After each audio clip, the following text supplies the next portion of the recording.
Bonjour tout le monde et bienvenue sur Alform, donc toujours pour notre grand chapitre UJRP. Alors donc pour cette vidéo on va passer à la configuration avancée du protocole UJRP. Donc dans la vidéo précédente on a vu comment activer ce protocole au niveau d'un routeur ou plusieurs routeurs. Donc là on va voir d'autres fonctionnalités.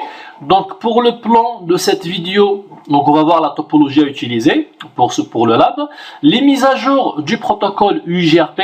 Donc là on va voir les paquets échangés avec le protocole UJRP. Donc on va utiliser un sniffer de trafic qui est le Wireshark.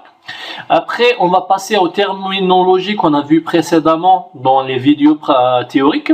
Donc là, on va les voir en pratique, d'accord? Donc on va voir toutes les tables et on va voir les terminologies, donc tout ce qui est FD, AD, successor et fusible successor. Et on va finir par une fonctionnalité comment annoncer une route statique dans le protocole UJRP. Alors, donc la topologie, ça va être la même qu'on a utilisée dans la vidéo précédente, donc les trois routeurs.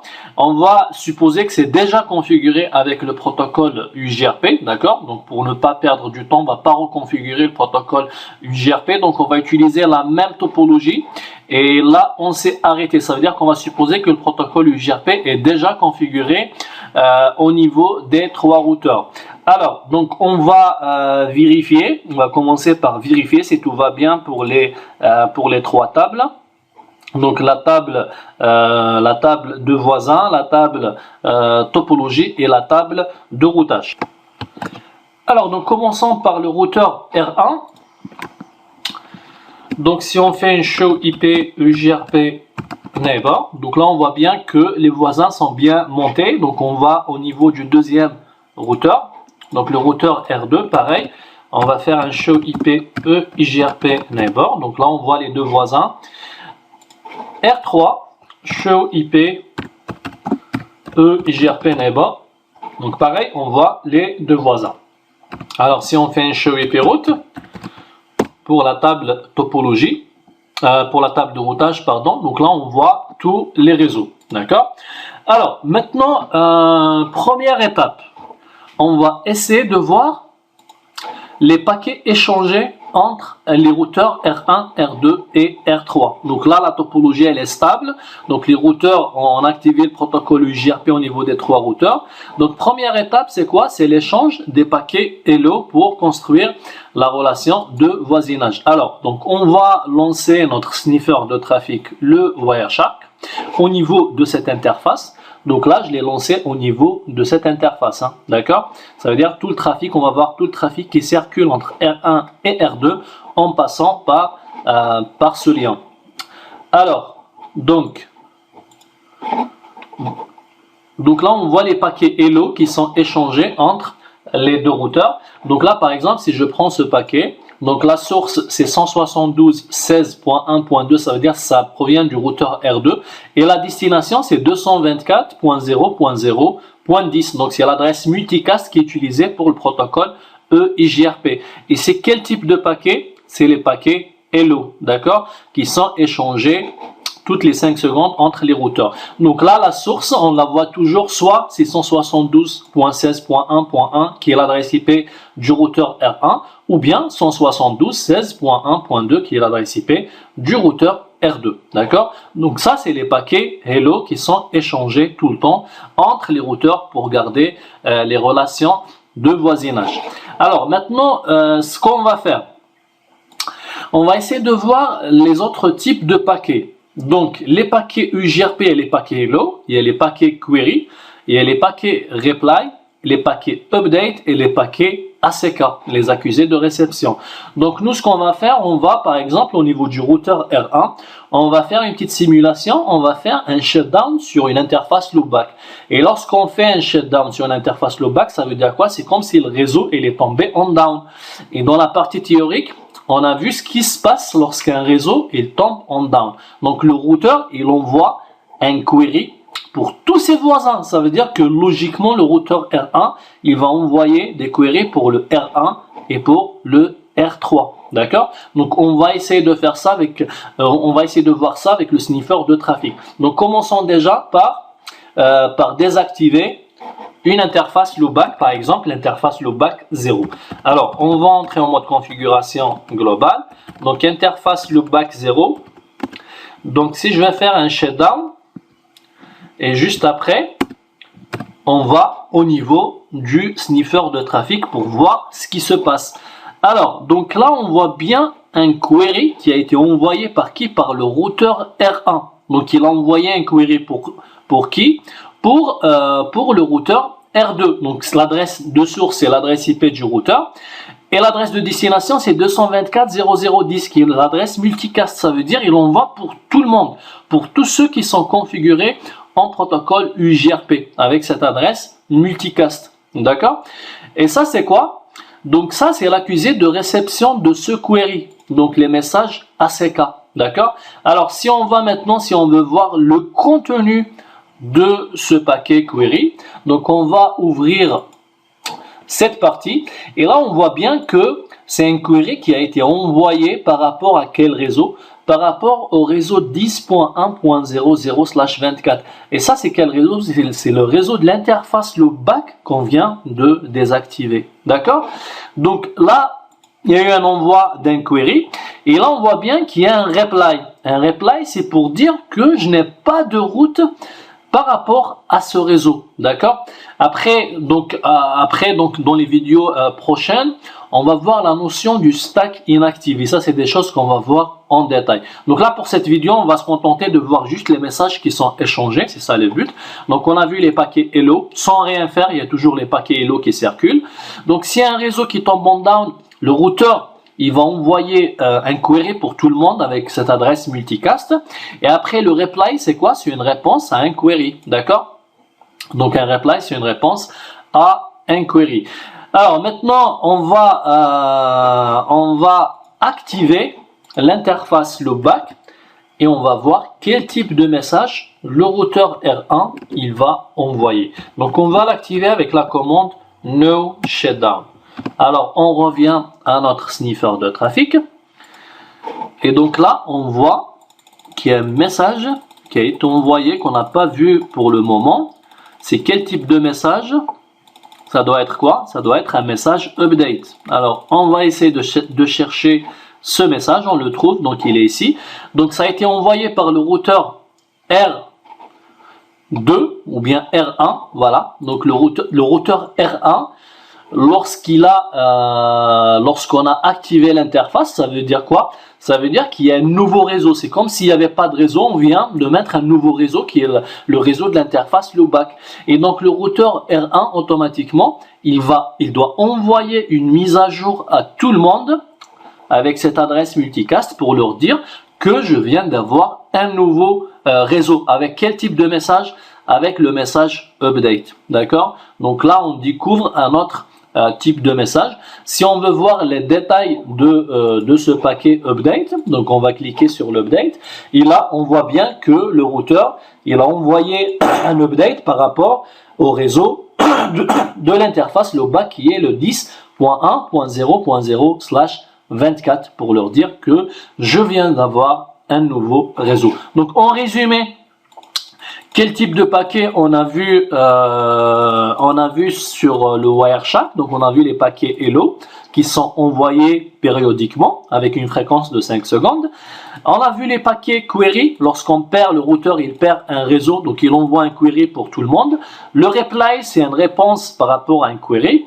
Et on a vu le message update. D'accord? Le message update, c'est pour dire qu'il y a un nouveau réseau qui vient de s'ajouter à la topologie. Alors, pareil, donc on a vu après l'update, il y a toujours des messages d'accusés de réception. Exemple ici, le R2 par exemple, voilà, le R1 il a envoyé un message update à tout le monde. Et donc là, c'est l'adresse IP source, donc c'est le R1. Et juste après, le R2 qui répond avec un ACK pour dire que j'ai bien reçu le message que vous m'avez envoyé. D'accord?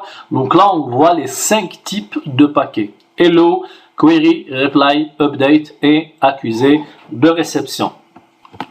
Alors maintenant, on va essayer de voir toutes les terminologies qu'on a déjà vues par rapport à ce protocole UJRP. Donc si je vais faire un show IP UJRP topologie, pour voir la table topologie.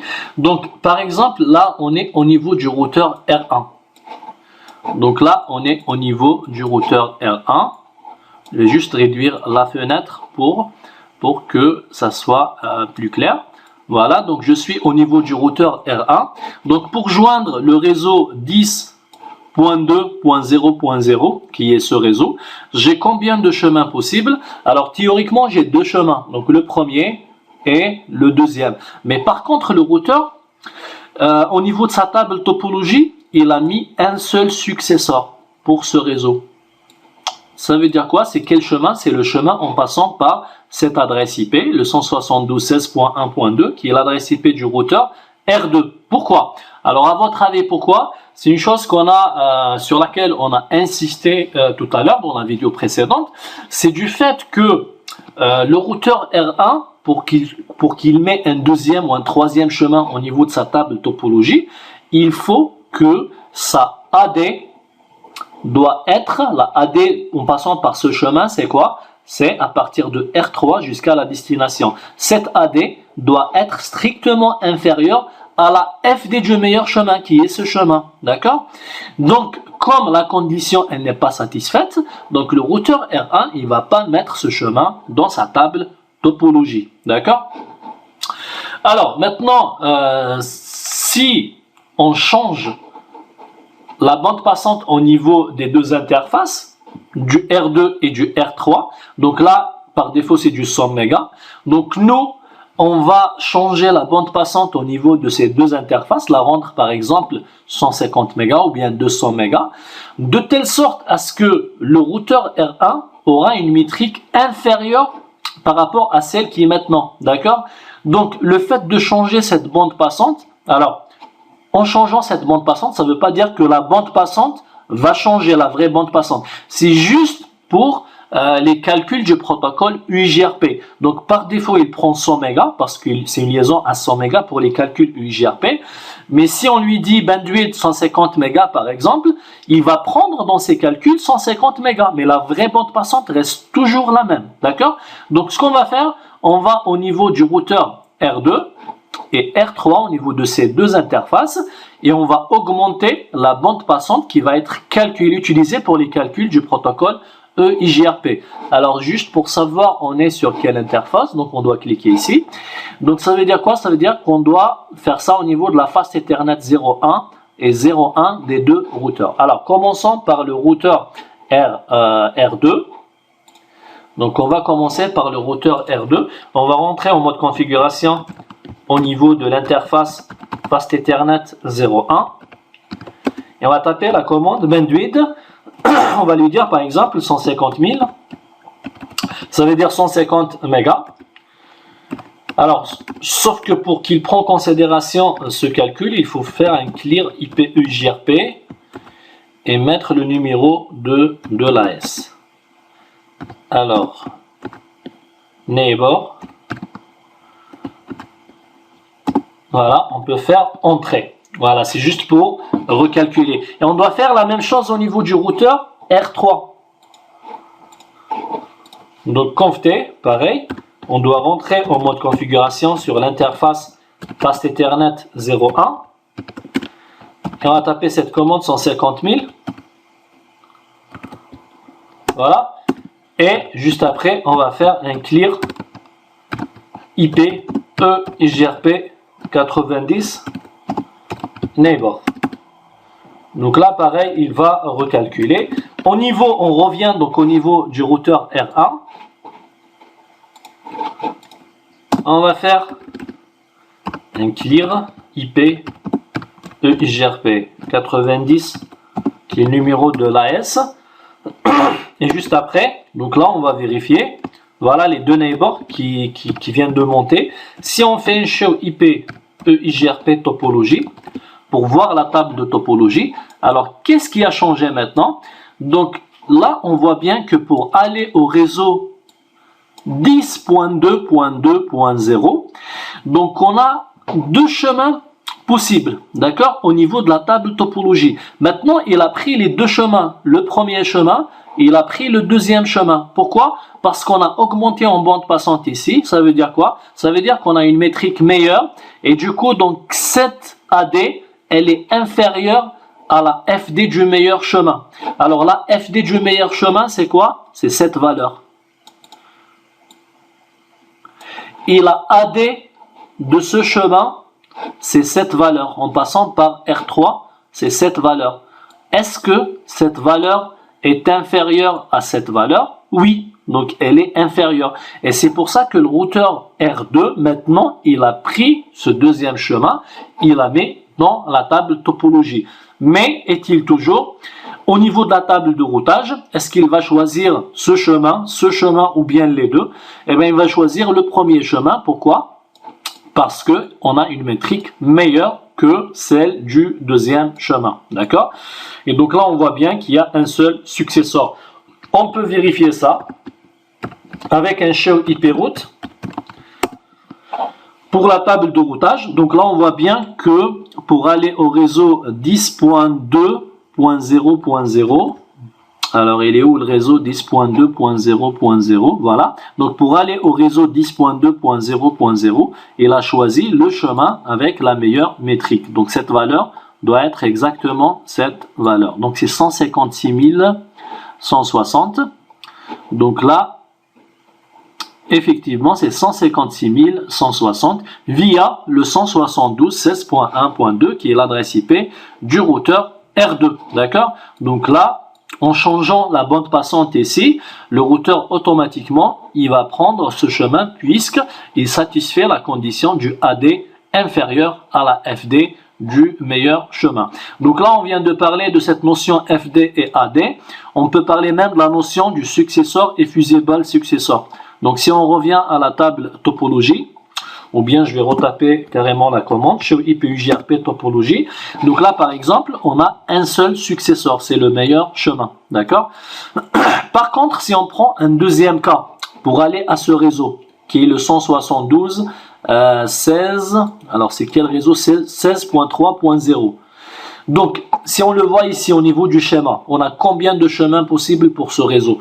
On a ce premier chemin et on a ce deuxième chemin. Par contre, pour aller à ce réseau, par défaut, on a les deux chemins qui ont la même métrique. Alors, on peut le vérifier ici.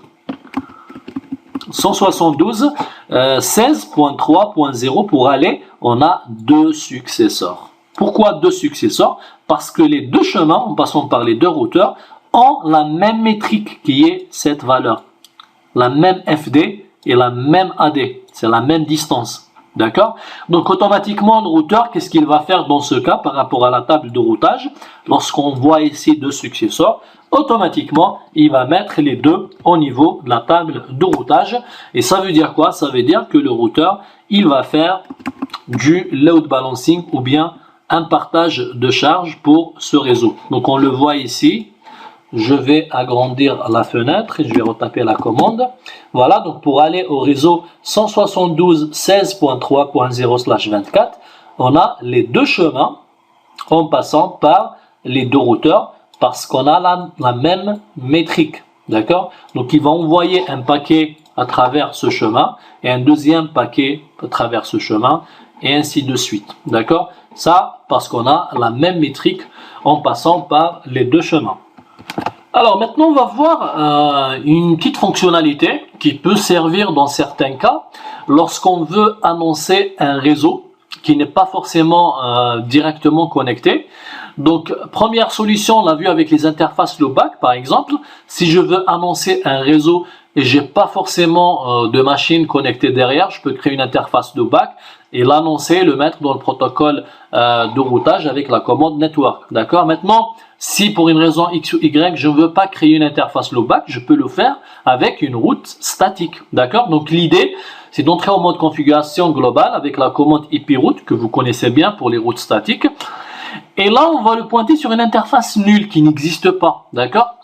Donc IP route 192.168.150.0 3 x 255 et l'interface nulle 0. D'accord? Et le but, bien sûr, c'est de l'annoncer, c'est d'annoncer ce réseau aux routeurs qui sont voisins. Donc on le fait avec la commande network 192.168.150.0 et automatiquement le routeur R1 il va l'annoncer à ses voisins, bien que il n'y a pas de réseau directement connecté avec vers ce réseau, d'accord, avec ce réseau. Mais pourquoi on fait ça? Parce que dans certaines situations, on veut annoncer des réseaux et sachant qu'il n'y a pas de machine configurée avec des adresses IP qui appartiennent à ce réseau, d'accord? Autre chose, donc si on va pas faire de route statique ici, et je vais juste déclarer un réseau, est-ce qu'il va l'annoncer? Non, il va pas l'annoncer. Pourquoi? Parce qu'un routeur, avant d'annoncer un réseau pour des voisins, il va vérifier est-ce qu'il existe sur la table de routage, d'accord? Donc s'il n'existe pas au niveau de la table de routage, il va pas l'annoncer à ses voisins. Donc là c'est une petite astuce, c'est comme si on va forcer le routeur à créer une route statique, d'accord, à la mettre, donc automatiquement il va la mettre au niveau de sa table de routage avec la lettre S qui dit que c'est une route statique. Après en l'annonçant dans le protocole UJRP, donc automatiquement il va l'envoyer à ses voisins parce qu'il existe dans la table de routage. Donc on va essayer de faire ça au niveau du routeur R1. Donc on va créer une route statique, par exemple vers le réseau. On va juste créer un réseau, par exemple IP route 192.168.1.0 par exemple, avec le masque normal et non pas le wildcard mask pour les routes statiques. Alors, interface IP route 192.168.1.0 3 fois 255. Donc on va le pointer vers l'interface nul 0. Donc là on a créé une route statique, d'accord, même si je vais faire un show IP route. Donc on va voir cette route statique avec le S, d'accord. Ça veut dire quoi? Ça veut dire que si on va au niveau du protocole UJRP et on va inclure ce réseau avec la commande network 192.168.1.0. Alors c'est 192.168.1.0. Donc qu'est-ce qui va se passer? Donc si tout va bien, il va annoncer, on va juste vérifier cette route statique. Voilà, c'est 192.168.1.0. Donc maintenant, on va prendre alors soit le routeur R2 ou bien le routeur R3 pour voir est-ce qu'il a annoncé ou non cette route statique.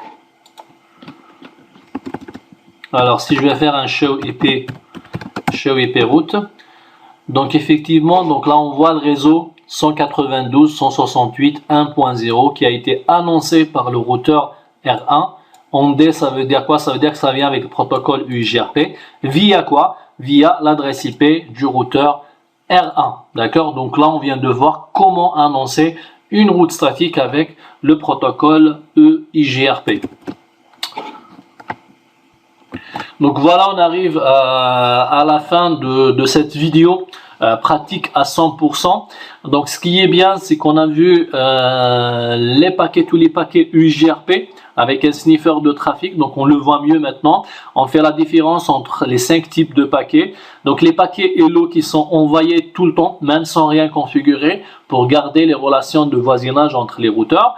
Les messages query, lorsqu'on perd un réseau, donc le routeur il envoie à tous ses voisins en multicast pour leur dire est-ce que vous avez des informations par rapport à ce réseau. Le reply, donc c'est une réponse à un query.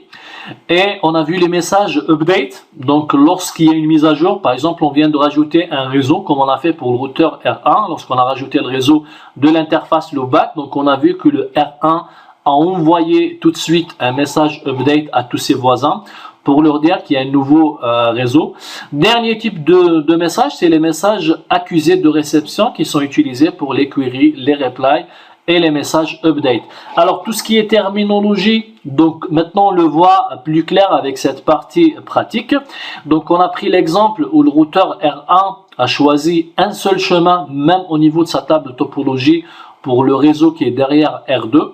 Donc en modifiant la métrique, il a pris le deuxième chemin, il l'a mis dans la table de topologie, mais il l'a pas mis au niveau de la table de routage parce qu'il y a toujours un chemin meilleur. Et donc c'est là où intervient la notion de successeur et fusible successeur. Donc successeur c'est le meilleur chemin, fusible successeur c'est le deuxième meilleur chemin. Donc quand est-ce que le routeur il prend un fusible successeur? C'est lorsqu'il satisfait la condition du AD inférieur à la FD du meilleur chemin. Alors tout ce qui est table, donc on vient de le voir aussi, donc la table des voisins, la table de topologie et la table de routage. Comment annoncer une route statique? Donc il suffit de la créer, de la pointer sur une interface nulle et de l'inclure dans la configuration du protocole UIGRP, et de cette manière on peut voir cette route au niveau des autres routeurs configurés avec le protocole UIGRP. Voilà, donc j'espère que ça a été clair pour vous cette partie pratique, et je vous donne rendez-vous pour la prochaine vidéo.